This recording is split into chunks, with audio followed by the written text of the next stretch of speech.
Jæja Markús, 2 mörk á móti Frömmurum sem eru nú uppáhaldsfélagið þitt. Hvað þú fagnaði svolítið vel þessum mörkum, var eitthvað meining á bak við það?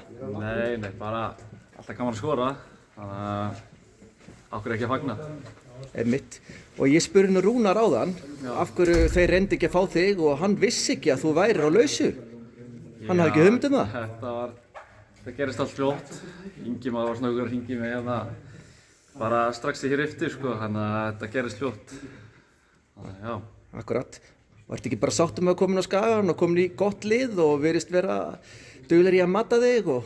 Jú, ég er rosalega sáttur að vera komin hingað. Eins og þið sjáist, bara sóttum góða stráka og bara spenntir fyrir sumarinu. Einmitt. Og þú nýttir náttúrulega, kannski Kyle var í vandræðum með þig, vandræðum með hraðan þig. Hvað fannst þið þegar þessi slappi skalli fór tilbaka? Varstu bara tilbúin að hoppa á hann og hvað sástu? Maður er bara reddi að taka seinni boltinn ef hann skopar fara í frammann, þannig að já, bara reddi fyrir það. Heyrðu, bara glæsilegt, bara til að hafa mikið með flotta framistöðu og bara gangið vel.